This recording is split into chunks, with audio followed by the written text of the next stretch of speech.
اعوذ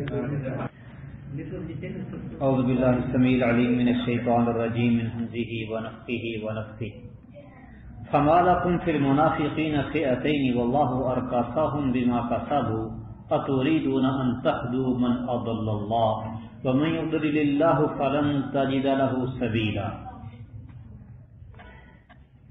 فما لكم تو پھر تمہیں کیا ہوا کہ فی المنافقین فئتین تم منافقوں کے بارے میں دو گروہ ہو گئے. واللہ ارکاسہم اور اللہ نے حالانکہ اللہ نے ان کو الٹا کر دیا الٹ دیا بما کاسبوا ان کی کمائی کی وجہ سے یعنی ان کے اعمال کی وجہ سے. اتریدون ان تهدوا من اضل اللہ کیا تم چاہتے ہو کہ اس شخص کو راہ راست پر لے آؤ من اضل اللہ جس کو اللہ نے گمراہ کر دیا. وَمَن يُضْلِلِ اللَّهُ اور جسے اللہ گمراہ کر دے فَلَن تَجِدَ لَهُ سَبِيلًا تو آپ اس کے لیے کوئی راستہ نہ پائیں گے. یعنی یہ اہل اسلام کو اہل ایمان کو خطاب ہے کہ منافقین کے بارے میں تمہاری دو آراء دو رائے کیوں ہو گئی ہیں, دو گروہوں میں تم کیوں تقسیم ہو گئے ہو. تمہاری تو منافقوں کے بارے میں ایک ہی متفقہ رائے ہونی چاہیے.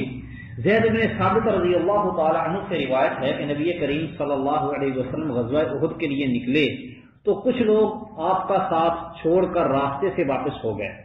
ان لوگوں کے بارے میں جو لوگ راستے سے ساتھ چھوڑ کے واپس چلے گئے تھے ان کے بارے میں مسلمانوں کے دو گروہ بن گئے. ایک گروہ کہنے لگا کہ انہیں آپ قتل کر دیں, دوسرا گروہ کہنے لگا کہ نہیں قتل نہ کریں. تو اس پر یہ آیت اتری فما لکم فی المنافقین فئتین. تو نبی صلی اللہ علیہ وسلم نے فرمایا کہ یہ طیبہ ہے یعنی مدینہ طیبہ ہے.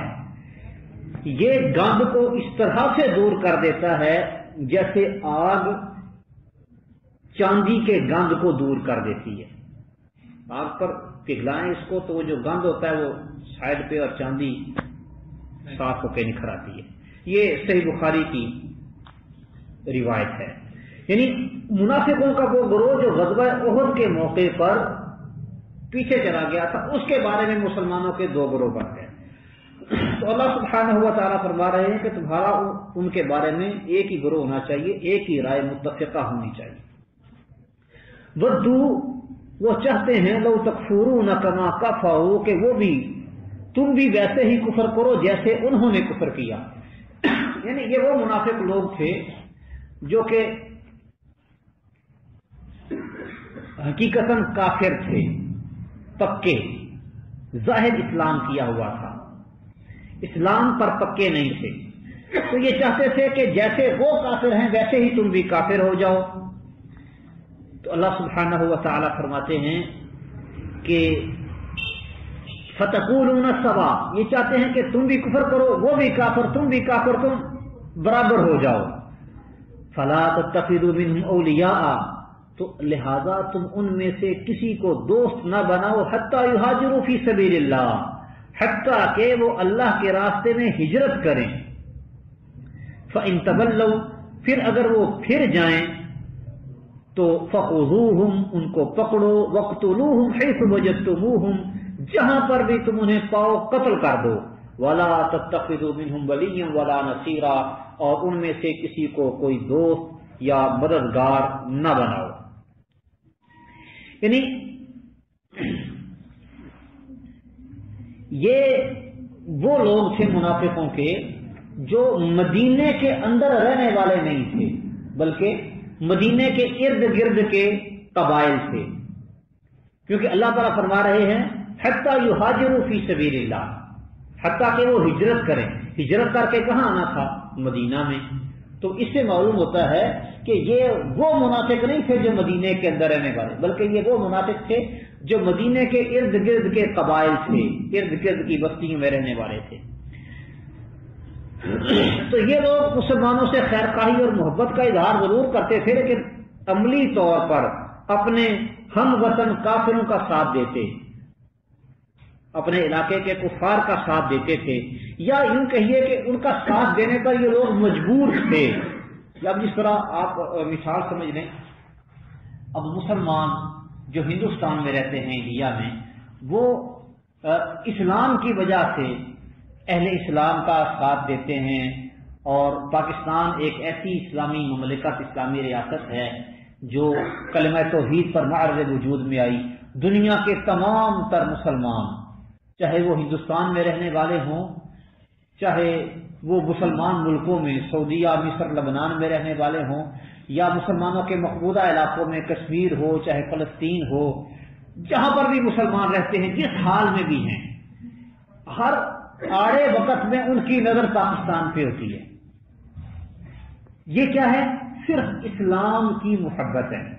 لیکن اب جو وہاں کی حکومتیں ہیں، ان کی حکومتوں کی وجہ سے جو لوگ کافروں کے ملک میں رہتے ہیں مسلمان، وہ کھلے طور پر مسلمانوں کا ساتھ نہیں دے سکتے۔ اب جس طرح یہ سیکیورٹی ایجنسیاں جو ہیں آج کل کے دور میں بہت زیادہ تیز ہو گئی ہیں، بال کی پہلے کھال اتارتے تھے، اب تو کھال کے نیچے سے بھی کچھ اور بھی اتارتے ہیں۔ تو صورتحال یہ ہے کہ انڈیا سے کوئی بندہ پاکستان میں رابطہ کر لے تو نہ پاکستان والے بندے کی خیر ہے، نہ انڈیا والے کی خیر، ایجنسیاں پیچھے پڑ جائیں۔ جب تک ان کو تسلی نہیں ہو جاتی کہ یہ بندہ صاف ہے، اس وقت اس کی جان نہیں چھوڑیں گے۔ کیوں؟ جو سیکیورٹی ہے اس کا اصول ہی یہ ہے کہ کسی پر شک کیوں نہ کیا جائے۔ یہ سیکیورٹی کا بنیادی اصول ہے۔ سیکیورٹی کی جو بنیاد ہے انٹیلیجنس کی بنیاد شک پر ہے، شک پر بنیاد ہے۔ ہاتھی کی دم کا ایک بال اگر ہاتھ میں آ جائے تو ایجنسیوں کا کام ہے پورا ہاتھی برآمد کرنا۔ یہ کیسے ہوگا؟ اسی اصول کے اوپر ہوتا ہے کہ کسی پر شک کیوں نہ کیا جائے۔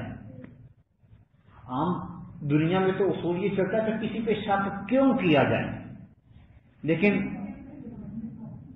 سیکیورٹی کے معاملات میں انٹیلیجنس میں یہ قانون نہیں چلتا۔ انٹیلیجنس میں یہ قانون بالکل الٹ ہے۔ انٹیلیجنس کا اصول کیا ہے؟ کسی پہ شک کیوں نہ کیا جائے، ہر بندے کو ہی شک کی نگاہ سے دیکھنا ہے جب تک وہ کلیئر نہیں ہو جاتا مشکوک ہے۔ تو ایسے حالات میں اب وہ جو ان ممالک میں مثلا انڈیا میں رہنے والے جو مسلمان ہیں، وہ ساتھ پاکستانیوں کا مثلا اگر دینا بھی چاہیں تو بھی نہیں دے سکتے۔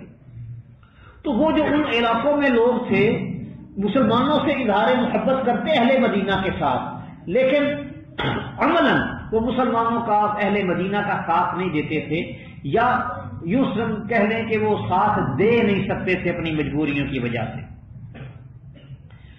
تو اس لیے ان کے لیے یہ معیار مقرر کیا گیا کہ یہ وہاں سے چونکہ رہتے ہوئے صحیح طور پر عمل پیرا نہیں ہو سکتے، اپنا علاقہ چھوڑ دیں، قبائل سے نکل آئیں اور وہاں سے نکلیں اور مدینہ میں آ جائیں، ہجرت کر لیں۔ ہجرت کر کے مدینے میں پہنچ جائیں، تمہیں ان کے ایمان کا پورا یقین ہو جائے تو اس صورت میں تم انہیں سچا سمجھو اور ہمدرد بھی، اور اگر وہ ہجرت کرنے سے انکار کر دیتے ہیں تو اگرچہ وہ اسلام ظاہر کرتے ہیں، ظاہر اسلام کرتے ہیں، لیکن ان سے کافروں جیسا سلوک کرو، کیونکہ دارالکفر میں چلے جانے کے بعد ان کا کفر کھل کر سامنے آ گیا ہے۔ اس لیے انہیں گرفتار کرو اور ہل و حرم میں جہاں پاؤ انہیں قتل کرو اور ان کو اپنا دوست نہ بناؤ۔ اب مسلمانوں کے ساتھ چلے ہیں، ساتھ چلتے ہوئے پھر درمیان میں راستہ چھوڑ کے واپس چلے گئے، جہاد کے لیے ساتھ نکلے ہیں لیکن پھر درمیان میں چھوڑ کے چلے گئے۔ ان کے اس عمل نے واضح کر دیا ہے کہ ان کے اندر اسلام نہیں بلکہ کفر واضح ہے۔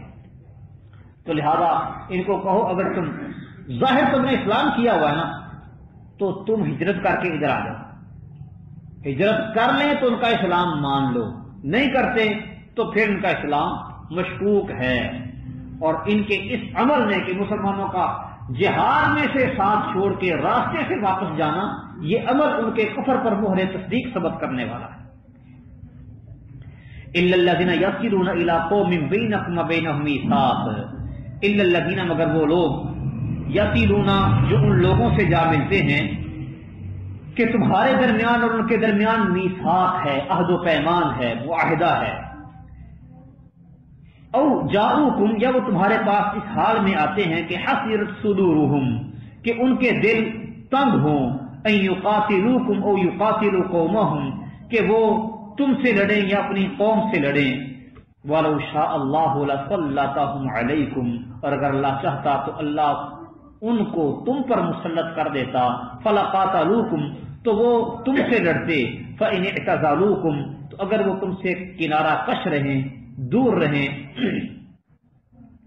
الگ رہیں، فَلَمْ يُقَاتِلُوكُمْ اور وہ تم سے نہ لڑیں، وَأَلْقَوْا إِلَيْكُمُ السَّلَامَ اور تمہاری طرف صلح کا پیغام بھیجیں، فَمَا جَعَلَ اللَّهُ لَكُمْ عَلَيْهِمْ سَبِيلًا تو اللہ نے تمہارے لیے ان پر کوئی راستہ زیادتی کا نہیں رکھا۔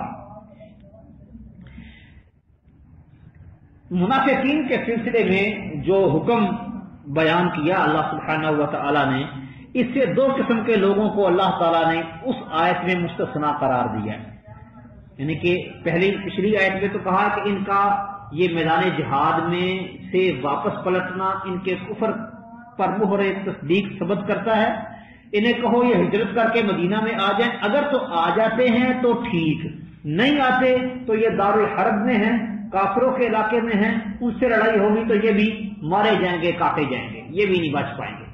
دو قسم کے لوگوں کو اللہ تعالیٰ نے مستثنا قرار دیا ہے کہ انہیں قید نہ کرو اور ان سے قتال نہ کرو۔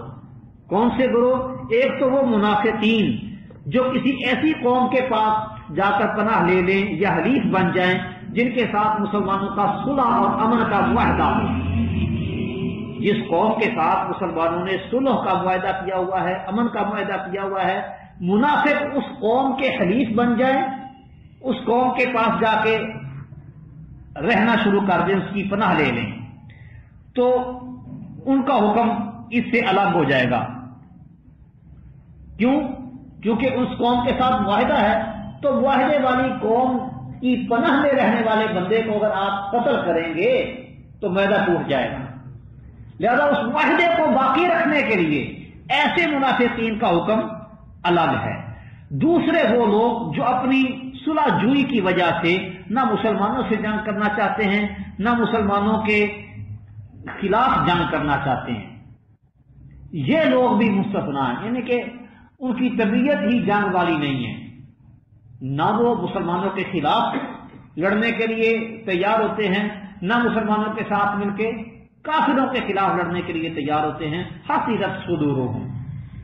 تو ایسے لوگوں کو یہ دو قسم کے گروہ جو لڑائی بھڑائی کے قریب جاتے ہی نہیں، ان کو بھی قتل نہیں کرنا، ان کو بھی قید نہیں کرنا۔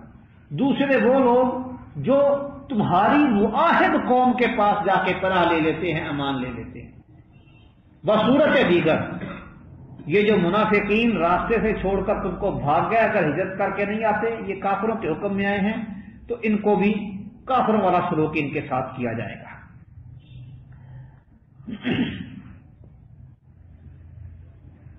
ستجدون آخرین یریدون ان یأمنوکم ویأمنوا قومہم، ان قریب آپ کچھ اور لوگ بھی ایسے پائیں گے جو چاہتے ہیں ان یأمنوکم کہ تم سے امن میں رہیں، تم انہیں کچھ نہ کہو، ویأمنوا قومہم اور اپنی قوم سے بھی امن میں رہیں، اپنی قوم سے بھی بچنا چاہتے ہیں، تم سے بھی بچنا چاہتے ہیں۔ کلما ردوا الی الفتنۃ ارکسوا فیہا، وہ جب بھی کسی فتنے کی طرف لوٹائے جاتے ہیں، ارکسوا فیہا تو اس میں الٹا دیے جاتے ہیں۔ فإن لم يعتزلوکم تو اگر وہ تم سے کنارہ کش نہ رہیں، تم سے الگ نہ رہیں، وَيُلْقُوا إِلَيْكُمُ السَّلَامَ اور تمہاری طرف صلح کا پیغام نہ بھیجیں، وَيَكُفُّوا أَيْدِيَهُمْ اور اپنے ہاتھ نہ روکیں، یعنی تمہارے خلاف لڑنے سے باز نہ آئیں، فَخُذُوهُمْ تو پھر ان کو پکڑو، وَقْتُلُوهُمْ حَيْثُ ثَقِفْتُمُوهُمْ تم جہاں پر بھی ان کو پاؤ قتل کر دو۔ اولئک جعلنا لکم علیہم سلطانا مبینا یہ وہ لوگ ہیں کہ جن کے خلاف ہم نے تمہارے لیے واضح غلبہ بنایا ہے، واضح دلیل بنا دی ہے۔ یہ تیسری قسم کے لوگ ہیں۔ پچھلی آیت میں 2 قسم کے لوگ بیان ہوئے تھے، ایک وہ لوگ جو مسلمانوں کے معاہد کے پاس پناہ لے لیتے ہیں، جو ان کے ساتھ جا ملتے ہیں، ان کو قتل نہیں کرنا۔ دوسرے وہ لوگ جو لڑائی سے اپنی صلح و جو طبیعت کی وجہ سے پیچھے رہنے والے ہیں۔